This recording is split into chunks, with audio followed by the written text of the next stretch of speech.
بسم اللہ الرحمن الرحیم، السلام علیکم ورحمۃ اللہ وبرکاتہ۔ کل ہم نے فعل مضارع کے اعراب کی پہلی قسم کو حل کیا تھا، اور میں نے آپ سے ذکر کیا تھا کہ پہلی 3 قسموں کا تعلق مفرد کے صیغوں کے ساتھ ہے۔ تو آج ہم دوسری قسم کو حل کریں گے، ٹھیک ہے؟ تو دوسری قسم کا تعلق بھی کس کے ساتھ ہے؟ مفرد کے صیغوں کے ساتھ، لیکن وہاں پہ صحیح نہیں ہے، بلکہ کیا ہے؟ مفرد معتل واوی و یائی، واوی و یائی، یعنی مطلب یہ ہے، جیسے کہ کل میں نے آپ کو سمجھایا تھا کہ یہ نحو کے اعتبار سے صحیح وہ ہوگا جس کے آخر میں حرف علت نہ ہو۔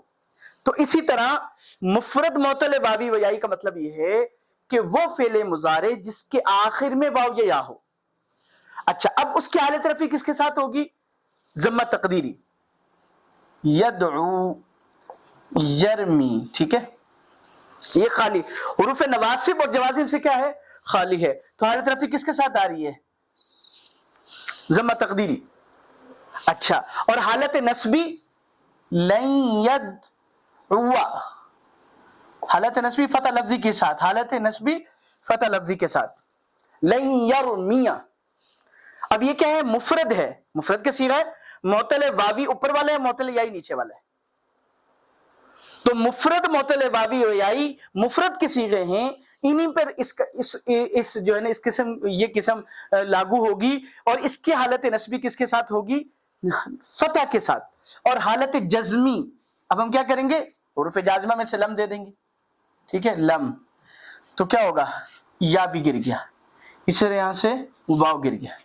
لم یدعو لم یرمی، لم یدعو لم یرمی۔ حالت جزمی لام کلمہ، یعنی واو یا یا کے حذف کے ساتھ، ٹھیک ہو گیا جی؟ تو یہ آپ نے ذہن میں رکھنا ہے، مفرد معتل واوی و یائی ہے یا صحیح ہے؟ صحیح ہو تو تینوں حالتوں میں اعراب، حالت رفعی میں ضمہ لفظی، حالت نصبی میں فتح لفظی، اور حالت جزمی سکون کے ساتھ آتا ہے۔ لم یدخل، لم ینصر، لما ینصر، ان تنصر، ٹھیک ہو گیا؟ اور اگر مفرد معتل واوی و یائی ہو تو حالت رفعی کس کے ساتھ آتی ہے؟ ضمہ تقدیری کے ساتھ، حالت نصبی فتح لفظی کے ساتھ، حالت جزمی حذف لام کلمہ، ٹھیک ہو گیا؟ اچھا، اب تیسری قسم بھی چونکہ انہی مفرد کی صیغوں کے ساتھ ہے تو ہم کیا کریں گے؟ اس کو بھی حل کرتے ہیں، ٹھیک ہے؟ وہ تیسری قسم کیا ہے جی؟ حروف علت 3 ہے نا، الف واو یا، دو واو یا کا ہو گیا معتل الفی، ٹھیک ہے؟ معتل الفی، حالت رفعی ضمہ تقدیری، حالت نصبی فتح تقدیری، حالت جزمی حذف لام کلمہ۔ مثال کے طور پر یرضا ہے، ٹھیک ہے؟ چونکہ اس میں واوی ہو یا یائی ہو، آخر میں الف آئے گا، تو اب یہ حروف نواسب و جوازم سے خالی ہو تو یرضا ضمہ تقدیری، حالت نصبی لن یرضا، ٹھیک ہے؟ حالت جزمی لم یرضا، یعنی الف حذف۔ تو یہ مفرد معتل الفی، مطلب لام کلمے کے مقابلے میں حرف الف آ جائے تو حالت رفعی حروف نواسب و جوازم سے خالی ہے تو ضمہ تقدیری، حالت نصبی فتح لفظی کے ساتھ نہیں ہوگا بلکہ ضمہ نصب تقدیری کے ساتھ ہوگا، فتح تقدیری کے ساتھ ہوگا، اور حالت جزمی لام کلمہ کے حذف کے ساتھ ہوگا۔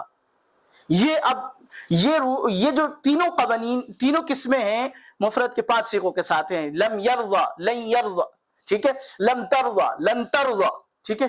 اچھا، اسی طرح آگے جی ولن ترضا عنک الیہود ولا النصارى، ٹھیک ہے؟ اسی طرح لم یرضا، لم ترضا، لم ارضا، لم نرضا، مفرد کے 5 صیغے۔ اچھا جی، چوتھی قسم،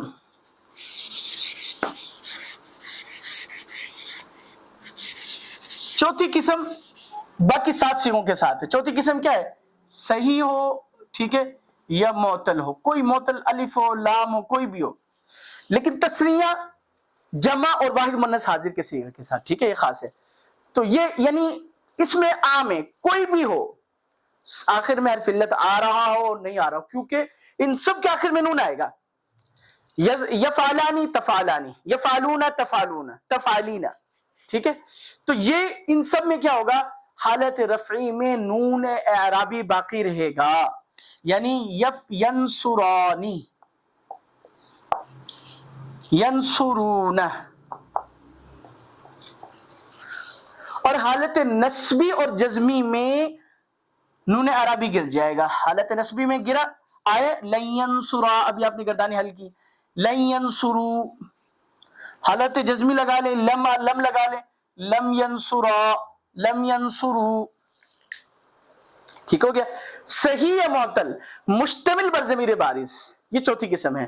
تو فعل مضارع کے اعراب کی 4 قسمیں الحمدللہ مکمل ہوئیں، اور ان 4 قسموں پر ہی اس کا سب کا انحصار ہے فعل مضارع کے اعراب کا. اللہ پاک مجھے اور آپ کو صحیح سمجھ نصیب فرمائے. السلام علیکم ورحمۃ اللہ وبرکاتہ.